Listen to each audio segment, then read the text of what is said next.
कोकणामध्ये 29,550 कोटींची मोठी गुंतवणूक, 38,000 नोकऱ्या निर्माण करणाऱ्या प्रकल्पांना मंत्रिमंडळ उपसमितीची मंजुरी.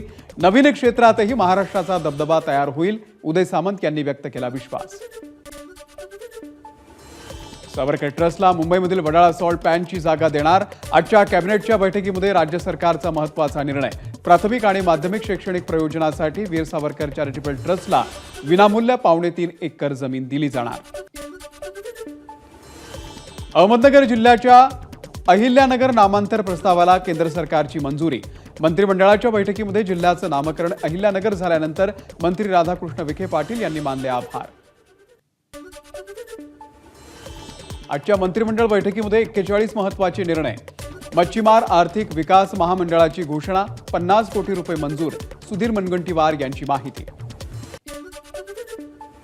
प्राचीन आणि ऐतिहासिक वास्तूंचं नुकसान केल्यास आता 2 वर्षांचा तुरुंगवास आणि 1 लाख रुपये दंडाची तरतूद. मंत्रिमंडळाच्या बैठकीतला महत्त्वाचा निर्णय. टेंभू-उपसा सिंचन योजनेला दिवंगत अनिल बाबर यांचं नाव.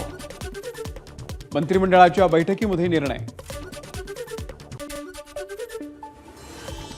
गाळयुक्त धरण आणि गाळयुक्त शिवार योजना कायमस्वरूपी राबवण्याचा मंत्रिमंडळ बैठकीमध्ये निर्णय. यासाठी 2004 कोटी रुपयांची मान्यता. वैद्यकीय अधिकाऱ्यांना 7व्या वेतन आयोगाप्रमाणे व्यवसायारोध भत्ता देणार. मंत्रिमंडळाचा मोठा निर्णय.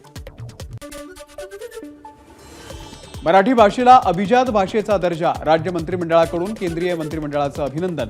3 ऑक्टोबर हा दिवस मराठी अभिजात भाषा गौरव दिन म्हणून साजरा करणार.